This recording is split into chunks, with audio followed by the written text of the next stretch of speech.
Hey, hello, I'm Kråkan, also known as Corvus Konix, and welcome to Classic Movie Rambles, where I talk about old movies that I found in my closet while cleaning.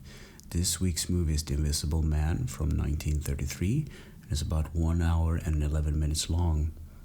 And the movie starts with a man walking in a snowstorm and entering a tavern, totally killing the mood of every guest, and he asks for a room, and he gets a room. And he also gets some food, but the innkeeper suspects something is wrong. And then cutting to a scientist and his daughter, Flora, and the scientist's assistant, Kemp. And she, Flora, asks about Jack Griffin, which is the invisible man in this case. And there's like this love story, and the assistant Kemp makes an awkward move on Flora when she's alone. Cutting back to Jack, and the hostess insists that he gets some breakfast, but he shuts her off, and the next morning, he shuts the door entirely. So Jack is doing this. He's locked himself up in his room just to find a cure to his invisibleness, or him being not seen. And he's also being late on the payment on the room, which will bite him later, I guess. So what happens is that the innkeeper goes up the stairs to check on Jack to demand the rent, and Jack gets angry and he throws him down the stairs. And the innkeeper calls the police, and the police arrive, and there's like a commotion. And while the police chief or the police officer is confronting Jack, he just takes off his clothes, turn invisible, and he makes a mess while leaving the room and everything behind. So cutting back to the scientist, and they try to look for clues on where Jack is about. And they found out that he's been using some chemicals in the experiment, and it basically drives him mad. There's something with the chemicals, and it also makes a person invisible. And sometime later, Kemp gets a visit from Jack. He gives him some clothes because Jack has been running around naked. And then they talk. And Jack explains that he's been working on an antidote and he needs to get his plans back. His notebooks, I mean. And he also explains his crazy plans on what he wants to do. And this is when Jack starts to rant about world domination and all sort of... Well, he's basically overacting, but it's due to the chemicals in the invisibility formula, I guess. So Kemp drives Jack back to the inn where he's supposed to get his notebooks, and he gets the notebooks and he throws them down to Kemp to catch. But he also makes a mess at the inn, like a revenge thing, and he kills the police chief. I guess the chemicals just made him mad, and he kills the police chief. And Kemp drives Jack home to his house apartment, and even later there's like a manhunt for Jack because he killed the police chief. And when Jack is asleep, Kemp calls up Flora and the scientist, and he explains to Flora that Jack is back. And there was this deal between the scientist and Kemp that they wouldn't talk about Jack at all because, I don't know, there was something about that deal I can't remember, but Kemp basically promised that he wouldn't tell anybody, not even the police, about Jack's disappearance. So Jack finds out that Kemp has been calling Flora and the scientist behind his back, and Flora and the scientist arrives at Kemp's house, and they're let in by Kemp. So Flora goes to talk to Jack, and Jack explains his new plans for world domination and just power. At this point, he's just beyond like a sympathetic kind of character. He's gone fully mad. And then the police arrives outside, and Jack sends Flora away. So Jack takes off his clothes and he leaves to assault the police officers one by one, which is kind of stupid. He could just escape, but he chooses to just behave like an idiot. And then he escapes.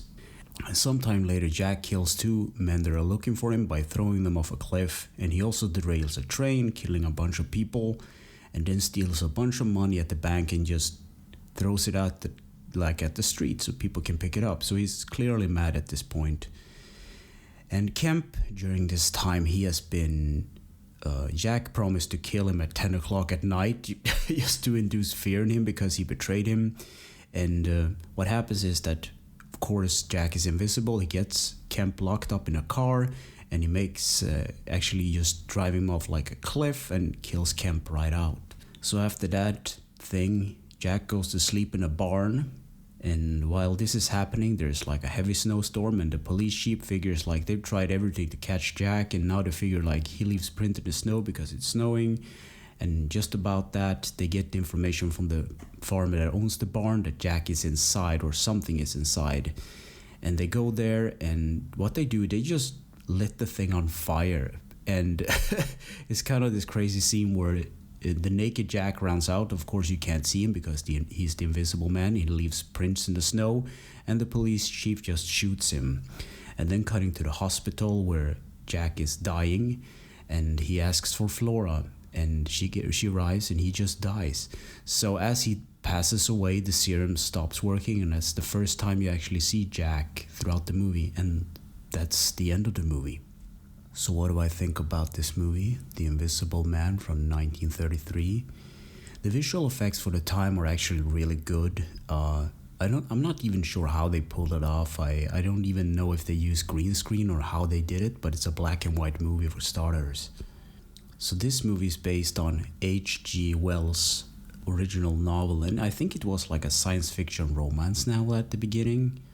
So, talking about the character Jack, in the beginning of the movie, he is just trying to find a cure, but the chemicals of the formula kind of affect his brain, and it turns him into a bad person. So in the beginning of the movie, you can sort of root for him. He's kind of annoyed that people keep pestering and bothering him about stuff.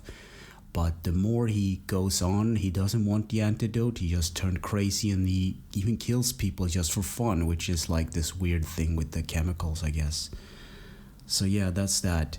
And then even on the negative side, this movie has a lot of overacting. So the innkeeper's wife, she's his wife. She has this thing as the first time she sees Jack invisible, she just screams. And the microphones back then were not as good as today, so it clips a lot and it's just annoying. So she just screams every time, like it's like the end of the world or something. Every scene that she's overacting or screaming. And that goes for Jack too, because when he goes crazy with the formula and everything, when the chemicals affect his brain, he also kind of over gestures and scream and stuff, but it makes more sense due to his the formula affecting his brain, as I said. So I don't think I can recommend this movie, but it's just like one of those things. It's a classic, and it's set like a hallmark in the visual effects department, how you could make movies, because I believe prior to this movie there weren't that much special effects put into movies, just some practical. So that's a point in that kind of direction, I guess. But otherwise, I would not recommend this movie. It's better left alone in a dark corner or something. So anyway, thanks for listening and or watching, and take care.